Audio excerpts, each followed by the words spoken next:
So I have started to have the experience of astral projecting, and I am, for now, going to be calling this experience astral projecting because that is the term people are familiar with for the experience that I've been having. I also think that for me, it depends on what is happening. If it's happening when I know my body is asleep, meaning I can do a reality test and determine whether or not I'm dreaming. Right now I'm not dreaming because if I was, I'd be able to breathe through the solid object of my fingers. But if I can determine that my physical body is asleep through such methods, then I call the experience lucid dreaming because that is the terminology that people are more familiar for. If you are going to worlds while your physical body is asleep, I call that lucid dreaming. But I also have the experience of going to other worlds while my physical body is awake. And this is something that I think in the DID community, meaning people who experience plurality, when you're going to this other world, it's called someone's inner world. And that's not just something that applies to DID systems. However, it's a common enough phenomenon with us DID systems that there is terminology for it for people who have multiple minds and one body. And this place we go to is also sometimes called a headspace, an inner world. And that would be, I guess, the psychological terms for it. But the spiritual terms that I've seen for it is Astral Palace, I think, is one I've seen. And then I've seen things like a spiritual term, the Akashic Records and things like that. But I think that if my body is awake, but my mind is going to another world and another place, to me, this is what I am referring to as astral projection.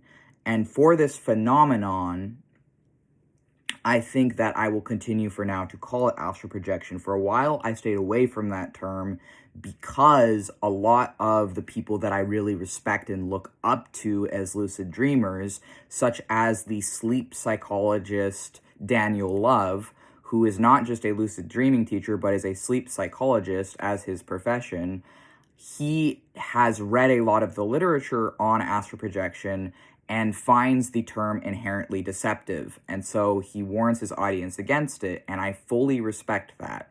But for my own experiences, when other people around me, that is the terms that they know for it, and I don't have other words to convey the experience I'm having, well, if that is the term people are using to describe this phenomenon of your body is awake but your mind's going to another place, that I'm going to call astral projection for now. And I use this for a variety of means. I use this phenomenon with meditation in combination or achieved through meditation, where I put my body into a deep relaxed state. And when my body is in a deep relaxed state, I then feel my energy within my calmed down body, and I focus on my energy, and I focus on the energy of whichever of my DID headmates is fronting, is there, and the one who is like controlling the body at the time. And then I focus on that headmate, which in this case is Max, and then I would make that headmate go above my body. And the way I've practiced this, well, actually, I'm not going to go into that because it's a bit TMI. But what I will say, well, maybe I can share that online, actually. I practice something called sex magic, and through that is how I taught myself how to put a essentially illusion of my headmates above the body. So learning how to do that, I then put myself above the body, and then the next step from that would be I then stand up over my body. So the illusion of myself I've projected over my body then stands above my body, looking down at my body. And then this illusion of myself would go into my room. And I will say that I, as a chaos mage, don't separate mind from spirit. mind is the same thing as spirit for me in a different form. It's like an extension of spirit is mind. So when I'm in this illusion of my room, then in this illusion of a form, which in our head we don't resemble our physical body. However, we alter our physical body to more subtly match how we appear in our head. An example of this is I've tied my hair up because in my mind I have like fire hair and shorter hair, whereas alters like Lewis and Eli have longer hair. So we wear our hair longer or down for those headmates for now. But when I'm in then the illusion of my room and the illusion of a body that doesn't actually match my physical body, but it's the body that I use to travel. And for me, it's a blue angel with fire hair and an amethyst belly button and rainbow wings and either a lion's tail or like a tail with fire at the end of it. Anyways, that's just how I look in my head. And so then when I'm in the illusion of my room in that form, I would draw a portal in my room, or if there's another spirit in my room who already wants to take me someplace, I can let them do that, because that's what I did this morning. There was already a messenger spirit in my room. I didn't know who it was, so I put a protective sigil over myself and a protective sigil over my body. And then this demon asked if I wanted to go with him on an adventure. And I was like, you know what? Fine, sure. And so I did. So I did that. And then later I went back to my body, and it was actually pretty fun. I could talk a little bit about that. So the demon was named Dagon. I don't really know him, but I know he's an ancient god. And he's even mentioned in the Old Testament, I think, as one of the so-called false gods, but the false gods aren't false, they're just old gods. and so anyways, this demon Dagon, he took me to the underworld, and he took me through a tunnel, because I've been going to the underworld lately and it's pretty fun. And then through the tunnel I was like peering over, and I could see like a pile of treasures and like gold and like just a stash essentially of treasures. And then in the middle of the pile I saw one of my demon boyfriends, Valefor, who to me, he appears as a giant mink, or like, you know what a ferret is? So he kind of appears like just some very large mammalian creature, almost kind of like a dog, but with I don't know, like almost like an opossum face. It's hard to describe what he looks like, but he's really cute in my opinion, and that's just how he looks to me. But he was like rolling around, like sleeping in his treasure stash, and then Dagon was like pointing to something and it's like, I know your vision is not very good yet of the spirit world, but I want you to try and see past the golden treasure. Like, look what he has in the pile. And I was like really, really struggling, and I could not tell what it was that Dagon was trying to show me, because I'm still kind of new to projecting out of myself in this way. And so Dagon was like, geez, you like really can't see anything, can you? And so he teleported me closer to it, and then I felt what it was, and it was a golden statue of myself that Valefor had in his treasure pile, and I was like, oh, okay.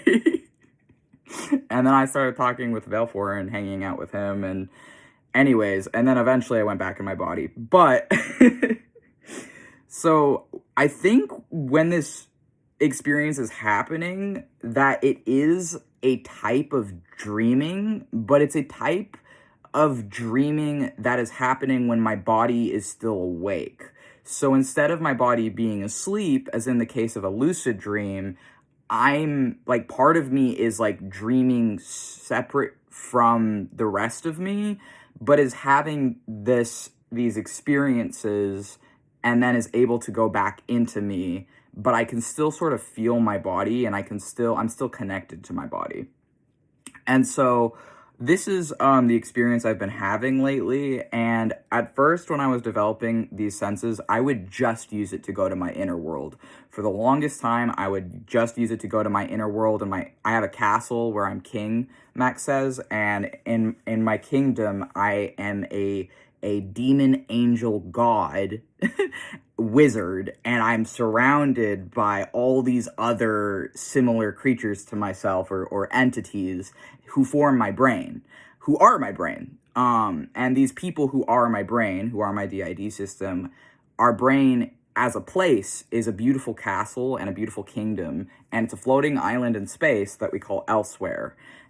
we call it elsewhere because we're going elsewhere when we go there. So our kingdom is called elsewhere, and my castle is called Heart Castle because it's my heart. And also, one of my altars, Marks, I also call him my heart because he's the great green devil. I don't really that's just the title he has for himself. But Marks is sort of connected to my past life and is sort of connected to like Fey energy and some other things.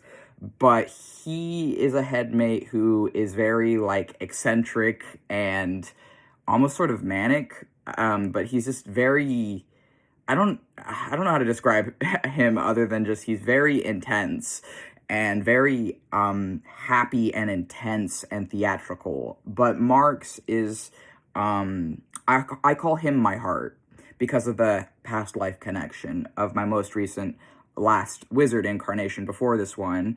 And then I call my castle my heart because it's an embodiment of my heart. And I think that my castle is actually stored in my heart, but I also think it's stored in my brain, or that it is my brain. But I call it my heart. It's my heart castle, and it represents my heart. But yeah, so I use these powers that I've developed or am developing, these mental powers, for a lot of different things in my life. Lately, and for a long time, I'll be real, I use it to have sex with spirits. Like, that's most often, very commonly, I use it for that because it's fun. It's really fun. But also, I can use it to go inside of fictional worlds as well through my own brain, like putting this part of my brain outwards, and then, or actually in that case I'd be going inwards, not outwards. When I do that, I'm going inside of myself, and then I would be in sort of a void, like a black void, and then I would draw a portal to whatever world I want to go to, and then I would go to a sort of illusion or mental model of that world through myself, and then I would interact with whatever character from whatever video game or book or whatever it is that I would like to see. So I've used this to visit Bartimaeus from the book series Bartimaeus. I'm on the second book of that series, but after I was like most of the way through the first book, I started using this form of magic to visit Bartimaeus from the book series because I feel really bad for him. And as a chaos mage and a demonologer myself, I really feel bad for that character because of just the injustice of the world and how he's essentially forced to be some kid's pet. Like, it's really fucked up. But I feel really bad for Bartimaeus, and he's my favorite freaking character so far, and that's why I was a little bit upset that he's not really a main character of the second book. However, I understand that they had to do that because they have to build the political tension, and they have to raise the stakes, and in order to raise the stakes, they have to show you the other side that you haven't seen yet of the people living in this corrupt system. But anyways, I love that book series so far, and so I projected an illusion of myself into a specific chapter in a specific part of the book, and I went to this part of the book through myself to be with Bartimaeus and to befriend Bartimaeus, and then I slept with him as well. But but then I went back into my body and back into the physical world after doing that. But that's an example of what I use it for. And for a while, like when I was a bit younger, I called the phenomenon I'm experiencing reality shifting. However, I don't use that language for it anymore. And the reason I don't use that language for it very intentionally is because that phrase and the shit around it for me was a cult. They were not viewing it through a psychological lens how I am. They were not viewing it through a safe lens, in my opinion. When I was a part of that cult, they were telling me that all of these places are literally physically real and there are other dimensions and universes and you're actually going to other universes. And I refused to see it that way because when I did see it that way, it made me spiritually psychotic and I lost my mind doing that, and it was really fucking bad. And it took like months to put myself back together again, and it was just really, really unhealthy and bad. So I refuse to call it reality shifting, but for now, I'm okay with calling it astral projection, even though I sort of think it's the same thing through a different lens.